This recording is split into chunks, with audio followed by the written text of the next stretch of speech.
Bonjour à tous, très heureux de vous retrouver sur Valinfo pour l'entretien. Merci d'être avec nous. Mon invité a seulement 33 ans.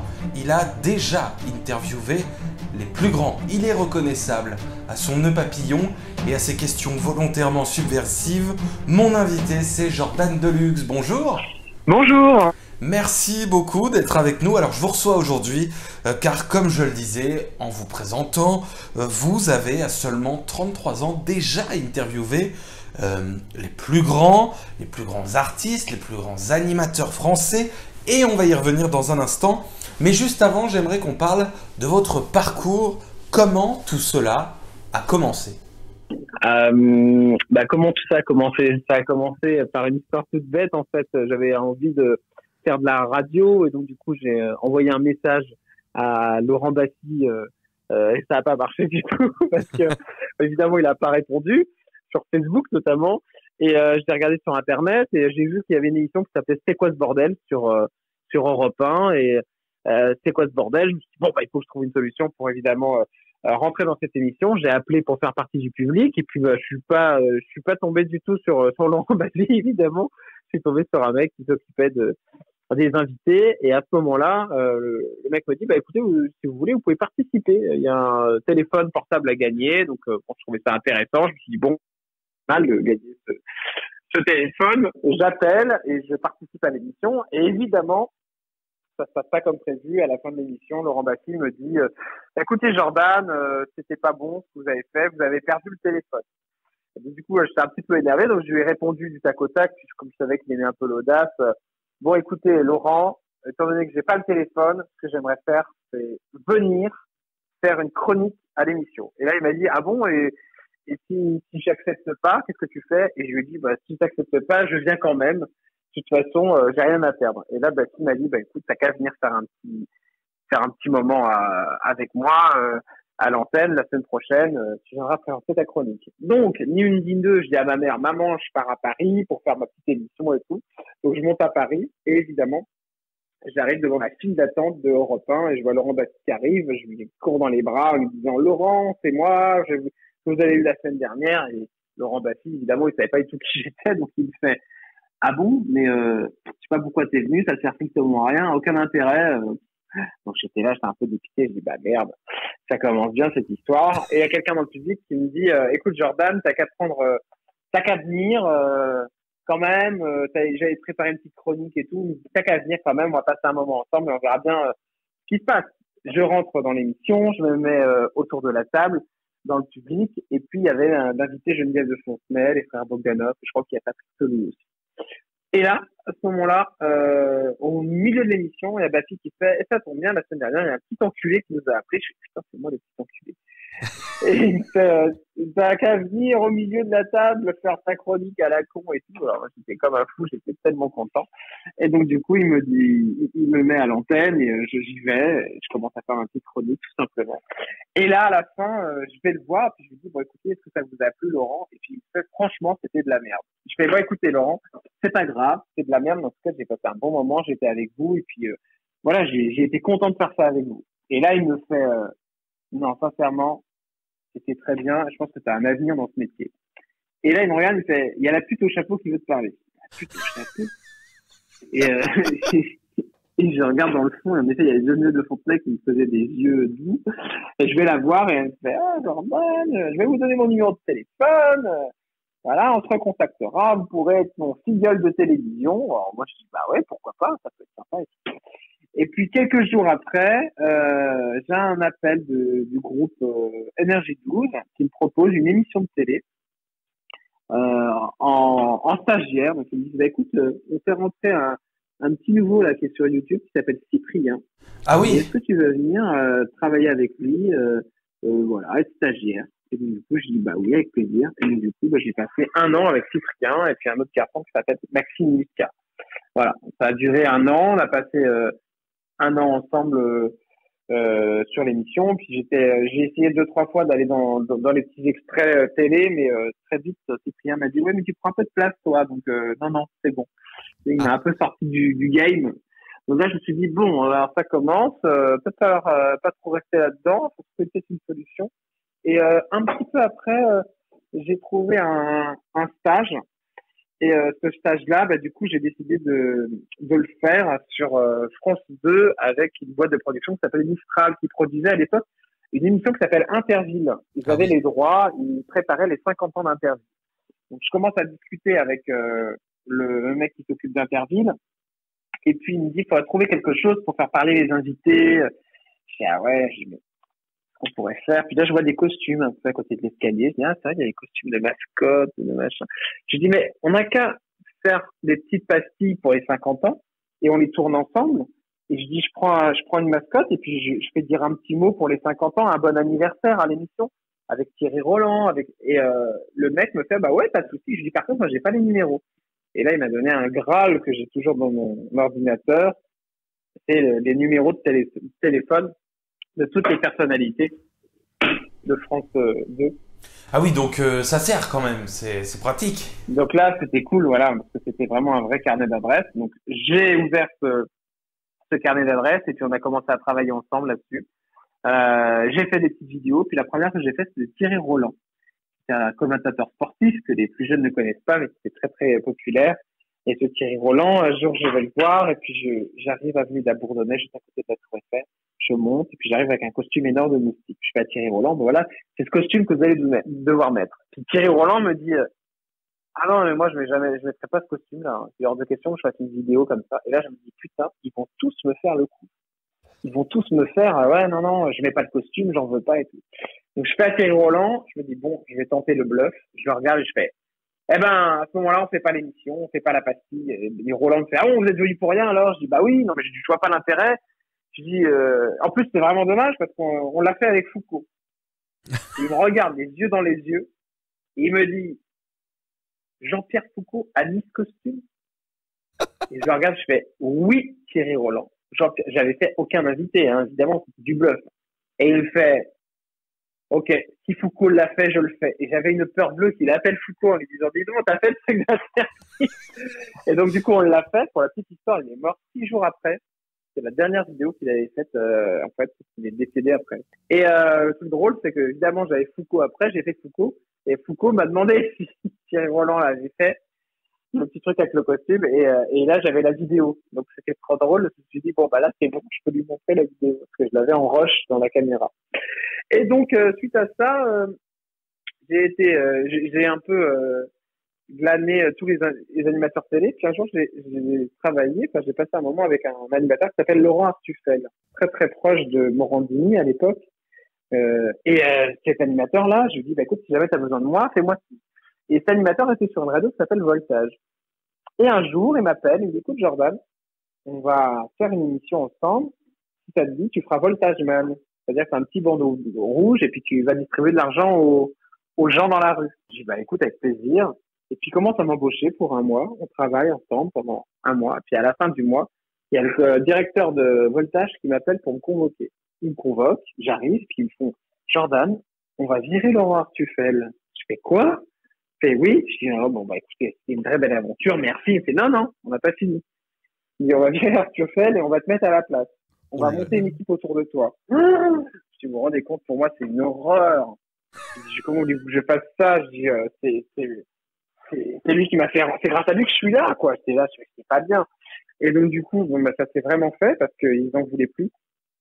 Et on a remonté une équipe, notamment avec Séverine Ferrer, que j'avais pu rencontrer lors d'Interville, et puis Greg Dimano, qui est un animateur qui travaille sur FG aujourd'hui. On a monté une petite équipe et ça a duré comme ça pendant pratiquement 3 ans sur Voltage. On appelle la matinale. Et puis après la matinale, j'ai discuté avec le patron du groupe, qui s'appelle Jean-Éric Zali, et puis ce patron me dit mais qu'est-ce que tu aimerais faire par la suite, Joboc? Je sais pas, j'aimerais bien changer un peu. Enfin, la matinale c'est sympa, mais j'étais fatigué, tu vois. Et là, il me dit, ouais, ok, parce que moi, souvent, j'ai rendez-vous avec mon psychologue, il me parle de son psy. Puis je dis, putain, on pourrait faire une émission avec le psy. Il me fait, ah ouais, ok. Puis je lui dis, mais tu penses que c'est possible? Il fait, bah, c'est moi le patron du groupe, donc ça va être rapide, hein. Et j'en ai fait 2 semaines après. L'émission a été lancée. L'émission s'appelait Tout peut arriver avec Jordan Deluxe et le docteur Etienne. Alors, Jordan Deluxe, il est arrivé, entre temps, parce que je m'appelais Voltageman, et ce que j'ai oublié de vous raconter dans la petite histoire, c'est qu'au moment où Voltage me dit, est-ce que tu veux revenir avec nous à la rentrée avec une nouvelle émission et t'entourer d'autres personnes? Donc, j'ai mis dans les conditions le fait de m'appeler Jordan Deluxe, parce que je voulais plus m'appeler Voltage Man, je voulais pas appartenir à une marque. Et le nom est arrivé d'une manière assez étonnante, parce qu'en fait, j'avais une journée pour choisir, trouver un nom de famille un peu qui sonne, claque. Et le soir même, j'avais tout et moi je regardais, je dis mais comment je peux m'appeler? Et puis j'arrive dans un McDonald's, et arrivé dans le McDonald's, là j'ouvre la porte et il y a une meuf qui m'accueille et qui me vend les burgers comme si c'était des bijoux, quoi. Tu vois, là on a le Big Mac, c'est vraiment un super burger, il est très bien fait, nos clients l'adorent. Puis on arrive au Royal Deluxe et puis là elle me le vend aussi pareil, comme un plat délicieux. Elle me dit voilà, c'est une de nos meilleures ventes. Il est populaire, il est pas cher, et il restera toujours indémodable chez McDonald's. Et là, je la regarde, je dis putain, c'est pas mal ça. Pas cher, populaire, indémodable. Je dis, ce serait pas mal comme nom de famille. Tu vois, je réfléchissais à ça, c'est Deluxe. Je dis Jordan Deluxe. Puis je mets un espace Deluxe, Jordan Deluxe. Tu vois, oui, ça peut être pas mal. Et donc, du coup, le lendemain, j'avais trouvé mon nom de famille. J'ai déposé, puis voilà, ça s'est fait comme ça pour le nom de famille. C'est vraiment fait au McDo, donc c'est totalement en corrélation avec le fameux burger, qui d'ailleurs, pour la petite anecdote, n'est plus aujourd'hui, n'est plus chez McDo. Donc elle s'était trompée, tu vois, c'était pas un indémodable finalement. Mais alors vous, par contre, vous êtes encore là, contrairement au Deluxe. Moi, malheureusement, je suis encore là. Et donc pour terminer l'histoire, donc Voltage, on a créé un programme qui s'appelait Tout peut arriver avec ce psychologue, le psy de mon patron, qui dirige toujours le groupe, 1981. Et un jour, je lui fais, bon écoute, c'est sympa de faire de la psychologie pendant 1 heure, et j'aimerais bien m'amuser après. Et c'est là où vraiment s'est créé ce Jordan Deluxe que je suis maintenant, c'est-à-dire que il m'a dit, écoute Jordan, je te file 1 heure pour faire la psychologie, et après 1 autre heure, tu fais ce que tu veux à 22 heures. Et là, je pense que c'est les plus belles années radio que j'ai eues, parce que j'ai invité tout le carnet de rêve que j'avais. Donc ça allait de Stéphane Plaza en passant par des chroniqueurs et tout le monde. Et un jour, je reçois Pierre-Jean Chalençon. Et Pierre-Jean Chalençon qui était sur Affaires conclues, je lui pose une question toute bête, je lui dis mais vous gagnez combien? Et il faut savoir que Chalençon, c'est un mec très très exubérant, qui lui parlait beaucoup de sa notoriété, de son argent. Et il me dit bah écoute, je gagne 7 000 euros par émission. Je sais plus ce que c'était exactement le chiffre. Il me fait, mais bon, c'est pas assez. Et là, je me dis, putain, c'est quand même une séquence forte. Et ce jour-là, je me suis dit, je vais envoyer l'extrait à Télé Loisirs, à Morandini, tout ça et tout. Et j'ai commencé à envoyer des extraits à Jean-Marc Morandini.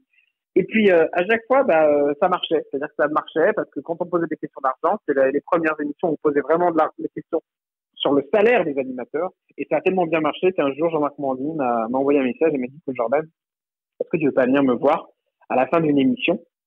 Et donc, du coup, j'ai été le voir à la fin de Morandini Live et il m'a dit, je m'en souviens très très bien, devant le fond vert, il m'a emmené dans le fond vert, il m'a dit, Jordan, est-ce que tu veux faire de la télévision avec moi? Alors moi, je croyais que c'était avec lui, comme un fou, j'ai dit, bien sûr, il me fait, non. Il fait, avec moi, c'est-à-dire, je vais t'aider, je vais te montrer comment on fait et on pensera à un programme, si tu veux, je te donne rendez-vous avec le directeur de la chaîne assez rapidement. Je dis, bah, ok, Jean-Marc. C'est en 5 minutes, je suis reparti. Et le lendemain, le patron de la chaîne, qui s'appelle Hugues Dangy, je suis le patron d'ailleurs, m'a proposé de faire l'instant de luxe, tout simplement. Et c'est là vraiment justement que votre popularité est née en fait. Bah oui, parce que déjà parrainé par Jean-Marc, c'est puissant, parce que dès qu'on arrive sur le site, c'était quand même assez puissant. Donc forcément, ça a plutôt bien marché, quoi. Aussitôt, on a réfléchi à des invités, et puis à chaque fois, les invités, on leur posait directement les questions. C'est-à-dire qu'avant, sur le programme radio, on mettait 1 heure avant de poser une question un peu sans d'axe. Et maintenant, ça va beaucoup plus vite, quoi. Sur un programme comme ça, sur 26 minutes, il fallait absolument aller rapidement, quoi. On a ouvert des cases, et puis ça a marché. Et puis le programme, il a duré pratiquement, il a fait 3 saisons. Après les 3 saisons, Non-Stop People a fermé. Donc, je me suis retrouvé un peu le bec dans l'eau. Et à ce moment-là, le groupe Téléstar m'a appelé pour reprendre l'instant de luxe qu'on a fait pendant 4 mois. Et là, après, sur janvier, c'est Télé Loisirs qui m'a proposé de repartir avec un nouveau programme et de garder l'instant de luxe. Donc, du coup, je fais l'instant de luxe plus chez Jordan qui est un programme édité par le groupe Télé Loisirs et qui va en partie chez Cyril Hanouna dans Touche pas mon poste. Voilà. Et oui, c'est vrai que c'est devenu un peu votre spécialité, Vous posez en quelque sorte les questions que les journalistes n'osent pas poser. Vous parlez de sexualité, vous parlez d'argent, vous parlez de chirurgie esthétique. Vous ne vous interdisez rien en fait, finalement. Pour être très clair, il n'y a aucune question que vous vous interdisez. Bah non, je m'interdis rien parce qu'en fait, la question, en fait, c'est si vous interviewez Michel Drucker, qu'est-ce que Michel Drucker va vous dire d'autre qu'il n'a pas dit aux autres? C'est ça le problème, parce que quand on reçoit des personnalités, elles ont été interviewées par je sais pas combien de personnes à Ben chaque oui. fois. Donc qu'est-ce qui va faire que le petit Jordan de luxe, avec ou son nœud papillon, va vous frapper voilà, va faire que vous allez lui dire quelque chose que vous n'avez pas dit aux autres. Bah moi je me suis dit, il faut que je rentre, faut que je rentre. Et donc du coup, ouais, je m'interdis de poser. En fait, ça me fascine vraiment l'argent, hein, sincèrement. Et puis tout me fascine, hein, la sexualité, tout ça. J'ai envie de savoir qui est avec qui, s'il est hétéro, gay, bi. Ça me fascine. C'est des questions de curiosité qui peuvent paraître malsaines pour certaines personnes, mais pour moi, sont normales. Et puis je trouve que c'est des questions qu'on se pose quand on est autour d'un bureau, un machin, dit ah ben tu penses, et lui, tu crois qu'il gagne combien? Non mais lui, il gagne ça. Et ce qui me fait beaucoup rire, c'est les invités souvent qui répondent mais ça n'intéresse personne. Vous savez très bien que ça intéresse tout le monde. Savoir combien gagne ou combien gagnait Jean-Pierre Pernaut par journal télévisé, bien sûr que ça intéresse tout le monde. Mais ça intéresse pas le concerné parce que c'est des grosses sommes et il n'a pas du tout envie de le dire. Donc c'est toujours voilà. Donc la psychologie aussi, le fait d'avoir fait 2 ans de psychologie, d'avoir beaucoup discuté avec un psychologue qui me parlait de tout ça, qui m'expliquait un petit peu ce à quoi les gens étaient réfractaires, pourquoi ils voulaient pas parler de certaines choses, ça m'a aussi bien préparé pour ces programmes-là. Oui, alors oui, justement, est-ce que ça en a pas fâché certains? Bien sûr, ça en a fâché certains. Qui, par exemple? Jacques Legros a été très très fâché de l'émission qu'on a fait ensemble parce que je lui ai demandé combien il gagnait. Il m'a dit 2 000 € par émission. Et ce qui s'est passé, c'est que sur le coup, ça a été, mais un mois plus tard, il s'est retrouvé à remplacer tous les jours. C'était Jean-Pierre Pernaut d'ailleurs. Bah oui, il a remplacé Jean-Pierre Pernaut parce que Jean-Pierre Pernaut avait un cancer. Et donc du coup, Télé Loisirs ou je sais plus si c'était Loisirs ou Télé 7 jours, avait fait un calcul et ils ont calculé que c'était 2 000 € par jour, 2 fois 2 fois 2 fois 2, multiplié par 4 par semaine. Donc ils ont sorti un salaire pas possible. Et donc il avait répondu à une interview en disant qu'il s'était fait piéger. Voilà, bon, je trouvais ça un peu abusé. Voilà, bon, je l'ai réinvité depuis, mais il n'a pas pu finir ce qu'il y a la guerre en Ukraine. Je pense que c'est des choses qui vont faire. Mais bien sûr, il y a plein d'invités qui ont fait. En fait, le problème, c'est que les invités disent des choses et après les regrettent. Moi, ce que je dis toujours, c'est que le problème, c'est pas les questions, c'est les réponses. Moi, vous me posez une question, vous me demandez Jordan combien tu gagnes, je peux vous répondre ce que je veux. Je peux vous mentir, je peux vous dire la vérité, je peux inventer. Tout est possible. Je veux dire, vous avez une multitude de solutions. Enfin, une question, c'est pas, voilà. Et puis moi, je suis pas un juge. Je cherche pas à questionner. Je suis là pour poser des questions qui me passent par la tête. Donc voilà, moi, je suis pas trop d'accord avec les gens qui disent qu'ils sont piégés, mais c'est souvent la réputation qu'a l'émission. Mais c'est pas grave. Il y en a d'autres aussi qui viennent parce qu'il y a ça et parce qu'ils cherchent quelque part quelque chose d'un petit peu puissant, d'une émission un peu piquante. Enfin voilà. Donc c'est aussi ce qui fait peut-être ma réputation dans le milieu. Alors il y en a qui disent ah de luxe, c'est pas bien, d'autres ils aiment bien. C'est franchement, voilà, je pense que ce qui est bien, c'est qu'au moins, soit on est aimé, soit on est détesté. Mais c'est clair qu'il y a peu de gens qui sont entre les deux, nous concernant. Mais au moins on en parle. Oui, on en parle, c'est sûr, au détriment de la personnalité, certes, qui dit son salaire. Mais ce que je veux dire, c'est quelqu'un qui dit, par contre, un Patrice Laffont qui vient faire une émission chez moi, comme ça a été fait. Il est venu faire mon émission chez moi. Je lui demande, vous gagnez combien, monsieur Patrice Laffont? Il me répond, je gagne 5 000 € de retraite. Je lui dis, ça vous suffit? Et il me dit non. Ça ne suffit pas, 5 000 € c'est trop peu, je finirais peut-être à mourir dans la rue. Écoutez, il y a un moment quand on dit ça, on se doute bien que quand on sait le salaire d'un Français, c'est à peu près 1 300 € par mois, je veux dire, on se doute bien qu'en disant qu'on gagne 5 000 € de retraite et que dire voilà, je vais finir dans la rue, c'est pas possible, on peut pas dire ça en France aujourd'hui. Donc il y a un moment, moi je pose des questions, après, si il y en a, ils se mettent une enclume au pied tout seul, quoi. Je veux dire, c'est aussi ça que je voulais montrer avec ces programmes. C'est aussi que les gens de la télé sont parfois déconnectés. Moi, ce que j'aime bien, c'est les gens de la télé, comme Luc Ferry, par exemple, qui veut vous faire croire que il a une vie totalement normale, que tout va bien, alors qu'en fait, il a aucune notion de ce que peut gagner quelqu'un. Ces gens-là ont été au pouvoir. J'aime beaucoup ça aussi, le fait d'être entre les deux, vous voyez. Leur poser des questions et me dire, mais en fait, ils sont complètement à la ramasse, quoi. Je veux dire, Et alors, vous le savez, en plus, vous, d'autant plus que vous ne venez pas d'un milieu aisé, je crois. Hein. non, non, mais oui. Moi, je viens de la Bretagne profonde. Mes parents, ma mère est fonctionnaire. Mon père était gardien de déchetterie. Pour vous dire à quel point, d'ailleurs, un terme que j'utilisais jamais quand j'allais à l'école, je disais, il s'occupe des espaces verts. Parce que je voulais pas dire qu'il était gardien de déchetterie. Mon père, il devait faire 1 500 € par mois et encore. Enfin, c'était, voilà, il gagnait pas énormément sa vie. Ma mère, ça n'a jamais été non plus extraordinaire. Enfin, c'est des gens modestes, simples, hein, et qui évidemment, sont dans une petite maison en Bretagne. Et il y a un truc au milieu de la pièce, c'est la télé qui est vecteur de discussion, qui crée des discussions. Donc du coup, voilà, moi j'ai été élevé avec ça. Donc pour moi aussi, je me suis toujours dit en regardant la télé que ces gens à la télé étaient des gens très connus et qui gagnaient des sommes faramineuses et qu'ils étaient hors temps. Et j'ai eu aussi envie de vérifier ça en côtoyant la télé, quoi. Et c'est vrai qu'en parlant avec les gens de télé, en les découvrant, en restant sur le plateau, on se rend compte qu'une bonne partie quand même, bon, bah, tout ça c'est du flan et tout est faux, quoi. Alors justement, est-ce que vous n'avez pas été déçu par certaines personnes que vous regardiez à la télé? Ouais, il y en a qui sont pas positivement et négativement. Qui, par exemple? Par exemple, Liane Folly, très désagréable, vraiment hautaine. Ah ouais? Elle parlait mal quand elle est venue à la radio. Je l'ai reçue à la radio. Elle a mal parlé à une de mes stagiaires qui chantait comme tout en lui disant hey, mais tu sais, je sais où est le micro, je suis pas bête, faut pas me prendre pour une demeurée.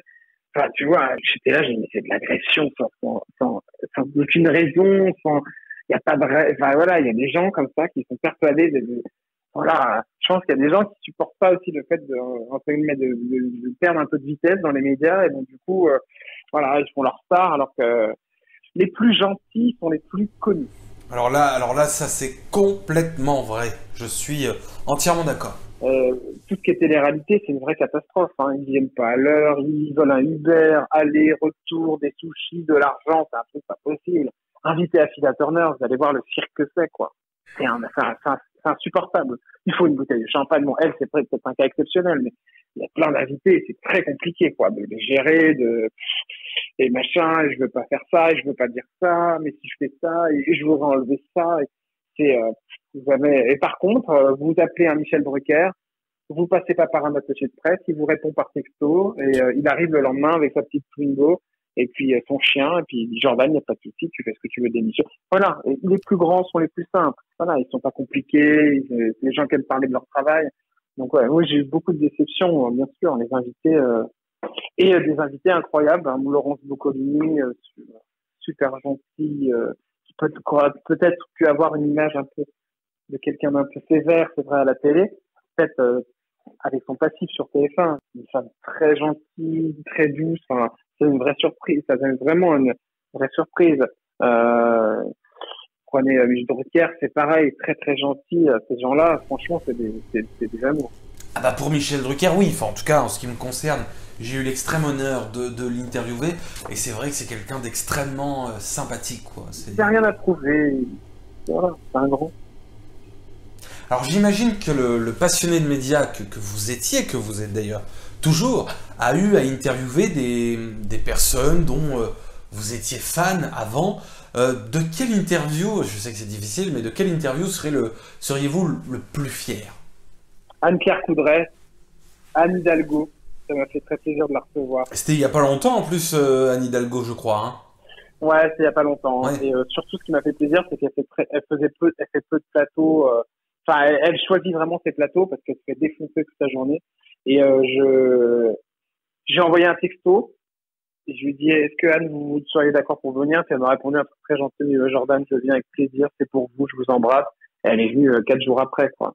Ça a été, ça c'était une très belle surprise. J'étais très content. Et à l'inverse, qui a refusé de vous répondre, qui ne veut pas vous répondre? Nicoletta, elle a peur de faire mon émission parce qu'elle croit que je vais lui parler d'argent. N'importe quoi. Alors j'ai dit 1000 fois que c'est des sujets qui pouvaient être évités. Hein. Je peux les éviter, ces sujets, ça me dérange pas, quoi. Oh, Nicoletta veut pas faire mon programme. Oh, bah, Liane Folly ne veut pas mettre les pieds chez moi. Mais sinon, Muriel Robin est venue il y a 3 semaines, hein. Mais vous comprenez, Liane Folly peut pas venir, hein. Non, mais ça me fait rire. Ça me fait rire. En plus, ça s'est super bien passé avec Muriel Robin. C'était un très bon moment. Muriel Robin, pareil, un texto, elle est venue, il n'y a pas eu de problème, et tout s'est bien passé. Mais voilà. Mais il y a des gens, en effet, qui, non, non, j'ai trop peur des questions. Ah bah si vous voulez rigoler, ça, qui c'est qui veut pas venir, il y a l'autre, ça, quoi. Patrice Laffont veut plus revenir chez moi. Dave veut plus revenir chez moi. Dave veut plus venir chez moi. C'est fini. Non, non, c'est fini de luxe, je veux plus le faire.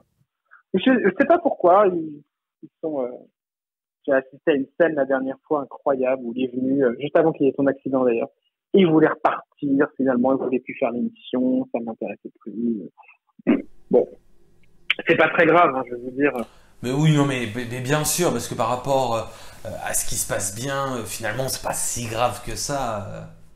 Oui, oui. Je dis, quand on reçoit Muriel Robin, qu'on l'a en face de vous, quand vous l'avez en face de vous, vous savez pourquoi vous êtes là et vous vous dites, je pense quand même qu'elle choisit ce qu'elle fait et qu'elle ne fait pas comme ça dans le vent, quoi. Donc, c'est pas grave.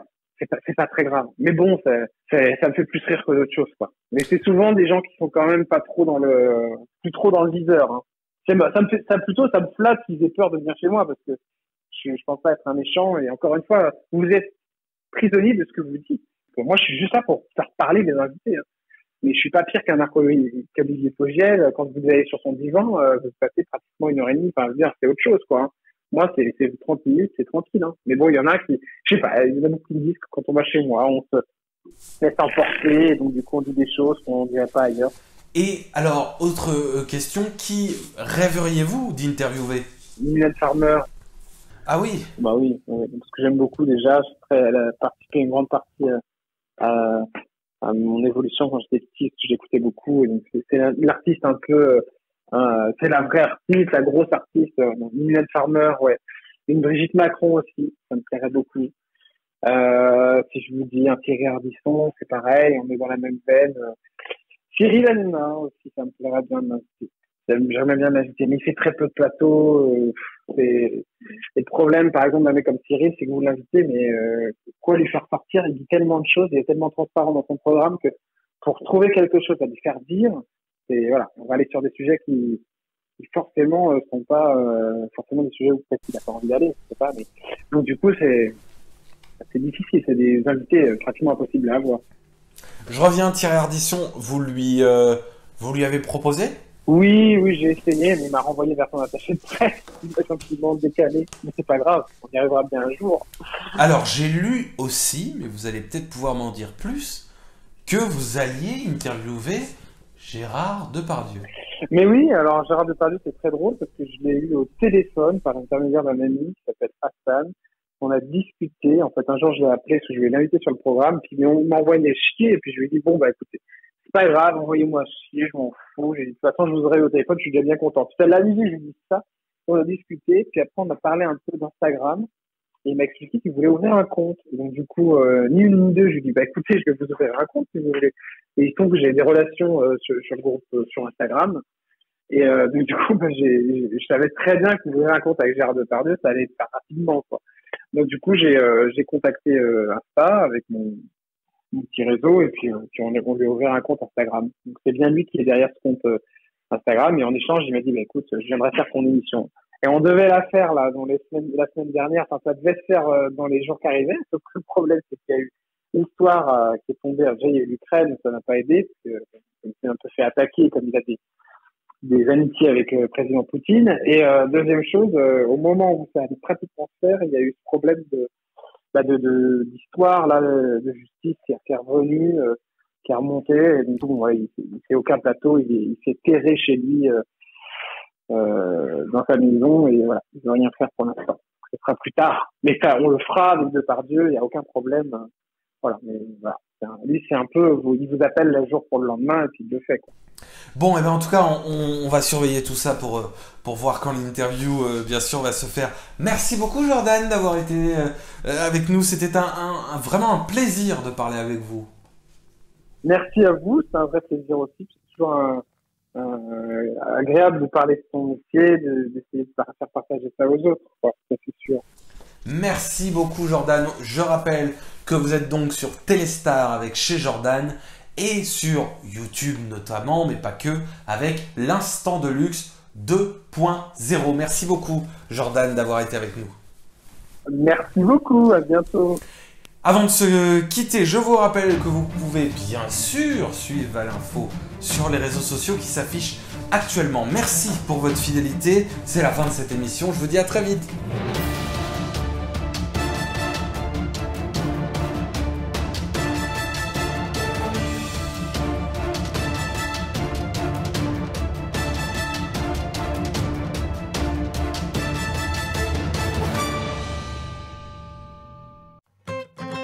Suivez-nous sur les réseaux sociaux, sur Twitter et Instagram, @valinfoprod. Sur Facebook, avec la page Valinfoprod. Sur Twitch, avec le compte Valinfoprod. Retrouvez nos émissions en replay sur la page Facebook, Valinfoprod. Une information à nous partager? Vous souhaitez intervenir dans Valinfo?